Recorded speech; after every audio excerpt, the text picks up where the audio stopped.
Portanto, o reino dos céus é semelhante a 10 virgens que pegaram suas candeias e saíram para encontrar-se com o noivo. 5 delas eram sábias, mas outras 5 eram inconsequentes.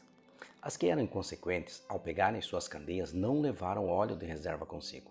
Entretanto, as prudentes levaram óleo em vasilhas junto com as suas candeias. O noivo demorou a chegar, e todas ficaram com sono e adormeceram. À meia-noite ouviu-se um grito: "Eis que vem o noivo! Saí ao seu encontro." Então todas as virgens acordaram e foram preparar suas candeias. As insensatas recorreram às sábias: "Dai-nos um pouco do vosso azeite, porque as nossas candeias estão se apagando." Porém, as sábias responderam: "Não podemos, pois assim faltará tanto para nós quanto para vós outras. Ide, portanto, aos que vendem, os que o vendem, e comprai-o." Mas saindo elas para comprar, chegou o noivo. As virgens que estavam preparadas entraram com ele para o banquete de núpcias, e a porta foi fechada.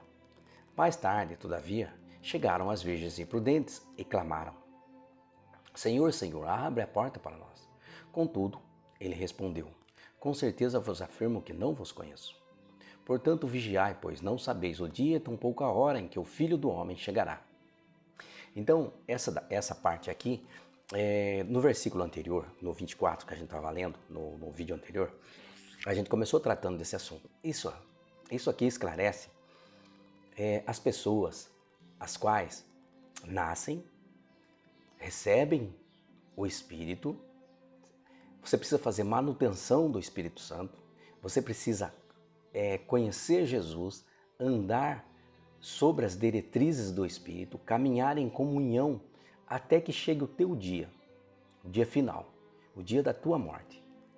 Que na verdade no versículo anterior diz, no dia do arrebatamento, né? O dia que Deus pede para vir buscar a sua alma e o seu espírito que serviu ao Filho aqui no reino terreno.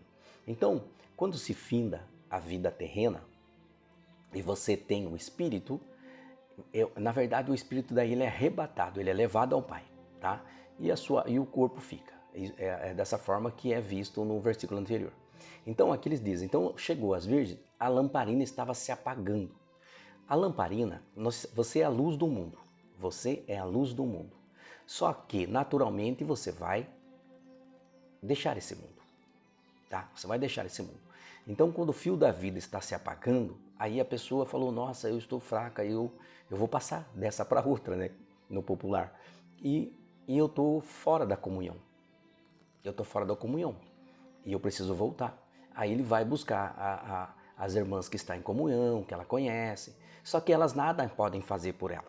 Porque a salvação ela é individual. Cada um tem que fazer para si.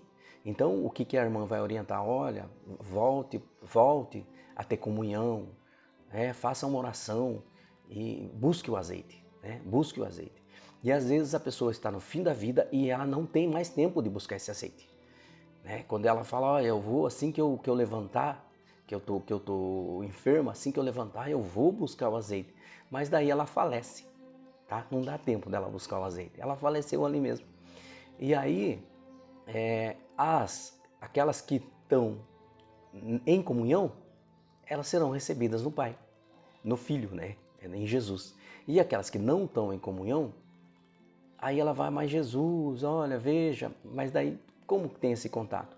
Da mesma maneira que havia o contato lá, que a gente leu lá no início, que é a outra passagem, né? Que não se trata de Mateus, mas tem na outra passagem, que é aquela do Lázaro e o rico.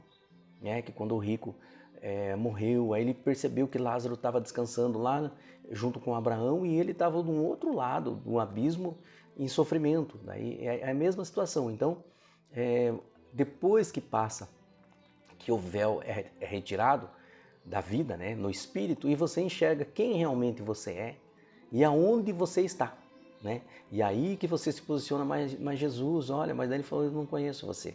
Por quê? Porque o tempo que você tem para conhecer Jesus é enquanto você está na vida terrena. Esse é o seu tempo para você encontrar Jesus e o seu espírito habitar, o Espírito Santo habitar em você. Aí você é selado. Quando você sai dessa vida, ele recebe você, porque você recebeu ele no momento que você estava na terra. Então ele recebe você no espírito, tá bom? É disso que se trata essa passagem. Aí nós vamos para o 14. Digo também que o reino será como um senhor que, ao sair de viagem, convocou seus servos e confiou-lhe os seus bens. A um deu 5 talentos, a outro 2 e a outro 1, a cada um conforme sua capacidade pessoal. Em seguida partiu de viagem. O que havia recebido 5 talentos saiu imediatamente, investiu-os e ganhou mais 5. Da mesma forma, o que recebera os 2 talentos ganhou outros 2. Entretanto, o que tinha recebido 1 talento afastou-se, cavou um buraco na terra e escondeu o dinheiro que o seu senhor havia confiado aos seus cuidados. Após um longo tempo, retornou o senhor daquele servo e foi acertar as contas com ele. Então o servo que recebera 5 talentos se aproximou do seu senhor e lhe entregou mais 5 talentos, informando: o senhor que me confiou 5 talentos, eis aqui mais 5 talentos que ganhei. Respondeu-lhe o senhor: muito bem, servo bom e fiel, foste fiel. No pouco, muito confiarei em tuas mãos para administrar. Entra e participa da alegria do teu senhor. Assim também aproximou o que recebera 2 talentos e relatou: Senhor, 2 talentos me confiaste, trago-lhe mais 2 talentos que ganhei. O Senhor lhe disse: muito bem, servo bom e fiel. Foste fiel um pouco, muito confiarei em tuas mãos para administrar. Entra e participa da alegria do teu Senhor. Chegando finalmente o que tinha recebido apenas 1 talento, explicou: Senhor, eu te conheço, sei que és um homem severo, que colhe onde não plantou e ajunta onde não semeou. Por isso tive receio e escondi no chão o teu talento. Aqui está, toma de volta o que te pertence. Sentenciou-lhe, porém, o Senhor: servo mau e negligente. Sabia que colho onde não plantei e ajunto onde não semeei. Então, por isso, ao menos deveis ter investido o meu talento com os banqueiros, para que quando eu retornasse, o recebeste de volta, mais os juros. Sendo assim, tirai dele o talento que lhe confiei e dai ao servo que agora está com 10 talentos. Então essa passagem, irmão, ele diz o papel da servidão, da gente servir e ser servido por Cristo, em Jesus. Então ele nos dá algumas capacidades. Quando você, na fé, na comunhão, desenvolve essas capacidades e aplica aquelas capacidades das quais ele te deu naturalmente, você consegue trazer novas capacidades. Por quê? Porque você amplia aquela que você já teve dentro do mundo natural. Então, se você tem um talento dado por Deus a você e você executa esse talento na comunhão, entendendo que isso é um dom, você vai ganhar novos reconhecimentos. Se você for uma pessoa benevolente, você ganha pessoas que te ajudam, que te admiram, que imitam você. Então você tá transformando, de certa forma, o mundo em que você está vivendo terrenamente e com os dons que Deus te deu. Isso te amplia ainda a capacidade, abre portas para você. Você recebe 2 talentos, você recebe 5, você consegue transformar em 10 e a prosperidade vem à sua vida. Por quê? Porque você aplica aqueles dons que Deus te deu. E a obediência, né? A comunhão. Você só consegue isso dentro de uma comunhão com Jesus, tá? Aqui, nos exemplos anteriores, os 5 conseguiu 10, ele manteve o caminho, ele manteve no caminho de Jesus, né? Então ele manteve o que Deus deu a ele naturalmente e ainda conseguiu mais. Por quê? Porque ele manteve no caminho de Jesus. Já o outro, ele não. Ele recebeu um talento e ele não aplicou esse talento. O que significa que ele ficou no mundo. Ele não direcionou isso daí a Jesus, tá? Então, a vida que ele ganhou, o dom da vida que ele teve, ele usou para outras coisas. Ele enterrou a vida dele no mundo terreno. Então, quando ele sair dessa vida terrena e ele for prestar conta, ele não fez nada. Simplesmente ele pegou a vida que ele tinha, ele falou: olha, eu não fiz nada não. Mas ele usou no mundo terreno. Por quê? Porque se ele tivesse... como a parte que Jesus fala assim: olha, você sabe que eu colho aonde eu não plantei e ajunto aonde eu não espalhei. Isso ele está dizendo assim, ó. Se você estiver num mundo pecaminoso, você pecou, você está cheio de pecados, ele vem e colhe esse pecado, ele tira esses pecados de você, tá? Ele tira esses pecados. Mas se você está espalhado no mundo, ele ajunta você no celeiro. Tá? Com o Espírito Santo você é escolhido. Então, o que ele diz? Se você tivesse em pecado, mas tivesse procurado Jesus, ele teria ajudado você. Ocorre que você abandonou Jesus. É por isso que ele é condenado, nesse caso, porque ele tinha o dom da vida que ele recebeu, ele simplesmente jogou no mundo terreno e não procurou Jesus, mesmo sabendo que Jesus podia tirar os pecados dele e recolher ele para o celeiro. Tá? É disso que se trata essa passagem. Vamos lá no Mateus 25, 29, que fala assim: pois a quem tem mais lhe será confiado e possuirá abundância, mas a quem não tem, até o que tem lhe será tirado. Que no caso aqui era o Espírito Santo, né, que ele não despertou nele, né? Daí Deus recolheu e quem estava carregando, que era essa pessoa, ela ficou sem a unção do Espírito, ela não pôde usar o Espírito, ele ficou só vivendo em função do livre-arbítrio. E o livre-arbítrio condenou ele ao fogo. Quanto ao servo inútil, lançai-o para fora, as trevas. Tá vendo? Olha, ali haverá pranto e ranger de dentes. Pranto e ranger de dentes. E aqui ele realmente não encontrou o Espírito Santo. O juízo final. Quando o Filho do Homem vier em sua glória com todos os anjos, então se assentará em seu trono na glória dos céus. Todas as nações serão reunidas diante dele e ele irá separar umas das outras, como o pastor separa os bodes das ovelhas. E posicionará as ovelhas à sua direita e os bodes à sua esquerda. Então dirá o rei a todos que estiverem à sua direita: vinde, abençoados de meu Pai. Recebei como herança o reino, o qual vos foi preparado desde a fundação do mundo. Pois tive fome, e me deste de comer. Tive sede, e me deste de beber. Fui estrangeiro, e vos me acolhestes. Quando necessitei de roupa, vós me vestistes. Estive enfermo, e vós me cuidaste. Estive preso, e foste visitar-me.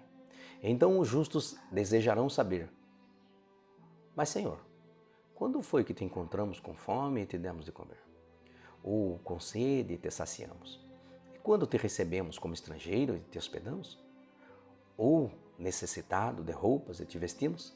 Ou ainda, quando estiveste doente ou encarcerado e fomos ver-te? Então o rei, esclarecendo, lhe respondera: com toda certeza vos asseguro que, sempre que fizeste para alguns desses meus irmãos, mesmo que ao menor deles, a mim fizestes. Então, nessa parte aqui, ele está mostrando o quê? Jesus, ele habita em você. O Espírito Santo, o Espírito Consolador, ele habita em você. E toda vez que o Espírito Santo sinalizar para você fazer algo nesse sentido, dessa passagem, você não deve resistir. Você deve ceder ao que o Espírito pediu. Por quê? Porque esse tive fome, tive sede, isso é o seu Espírito que vai falar que Jesus que está habitando em você e está projetando um irmão, tá, que está passando por necessidade, para que você sacie essa necessidade daquele próximo. O Jesus que habita em você. Então ele fala: estou com fome. E ele vai falar para você o sentimento que o próximo está tendo. E o Espírito Santo vai avisar você: olha, sacia aquela pessoa, faça tal coisa para aquela pessoa. Quando você faz, você sente que, nossa, eu senti que estou precisando fazer algo para aquela pessoa. Não faça o bem sem olhar quem, vai e faça. Porque você está alimentando Jesus. Esse sentimento espiritual é aquele que está vindo do Espírito para você, para que você seja usado no Espírito, guiado no Espírito para atender um desejo de Deus, de Jesus. Ok? Então, quando você faz isso, você não está fazendo por você. Você não pode acordar de manhã e falar: hoje eu vou fazer uma boa ação, vou dar uma marmita para um mendigo. Não. Isso é do homem, é terreno. O ouvir de Deus, o espiritual, você escuta no momento em que Jesus fala contigo. Então você é guiado pelo Espírito. Ele te guia. Ele te fala: ó, você está andando por um caminho. De repente você sente assim: nossa, vou mudar de rua, vou por aqui. Mas do nada. E aí você vai, de repente você vê uma coisa ali que você fala: nossa, eu senti vontade de fazer tal coisa. Faça. Por quê? Porque você está sendo guiado pelo Espírito. Então você tem que ter essa sensibilidade. Você precisa entender que todas as coisas que ocorrem na tua vida e que não foram planejadas por você é mover do Espírito. Você tem que estar aberto para isso. Tá? O que muitas vezes você acha como dificuldade, às vezes é uma oportunidade que Deus está colocando na tua vida. Está tirando você de um planejamento que não daria certo e colocando você dentro de uma oportunidade que você precisa enxergar. Mas para que você enxergue, você precisa dar visão ao teu espírito. Você precisa manter a comunhão e saber que você não está sozinho, que Jesus está contigo, que o Espírito Santo guia a tua vida. E é Ele que está te direcionando. Não é o acaso. Você não é a obra do acaso. Você é a obra de uma criação do Pai. Tá? Então é necessário que você tenha essa convicção e tenha essa visão e dê liberdade para que o teu espírito trabalhe junto com você, tá bom? E nesse sentido é que Jesus reconhece aqueles que trabalharam junto com ele. Agora ele dá a premiação dando o reino eterno, separando todas as ovelhas do lado direito, tá? Porque ouviram o Espírito enquanto estiveram no plano terreno. Agora nós vamos para o 41 que diz assim: mas o rei ordenará aos que estiverem à sua esquerda: malditos, apartai-vos de mim. Ide para o fogo eterno, preparado para o diabo e seus anjos. Portanto, tive fome, e não me destes de comer, tive sede, e nada me deste de beber. Sendo estrangeiro, não me hospedastes, estando necessitado de roupas, não me vestistes, encontrando-me enfermo e aprisionado, não fostes me visitar. E eles também perguntarão: mas, Senhor, quando foi que te vimos com fome, sedento, estrangeiro, necessitado de roupas, doente ou preso, e não te auxiliamos? Então o rei lhes sentenciará: com toda certeza vos asseguro que sempre que o deixastes de fazer para algum destes meus irmãos, mesmo que ao menor deles, a mim o deixaste de fazer. Sendo assim, estes irão para o sofrimento eterno, porém os justos para a vida eterna. Tá bom? Então aqui é a comunhão espiritual, tá, irmão? Aqui quem tem a comunhão, exercite essa comunhão. Toda vez que você sentir no teu coração algo, movimente-se no sentido de atender esse algo, porque isso não é do homem, isso é divino, isso é do Espírito. E quem tem que todo dia agradecer a Deus. Por quê? Porque se você tem isso, é porque você tem Deus. Deus Ele olha para os humildes, Ele olha para o necessitado, mas Ele olha mais ainda para aquele que é dele e que pode ajudar, tá? Então, se você sentir no teu coração que você deve fazer uma coisa, não resista, vai e faça, porque você não está atendendo ao desejo do teu coração, você está atendendo ao desejo do teu Pai. Você está fazendo não é para essa vida terrena, você está fazendo para a tua vida eterna. Essa é a tua passagem, são as suas ações aqui, tá bom?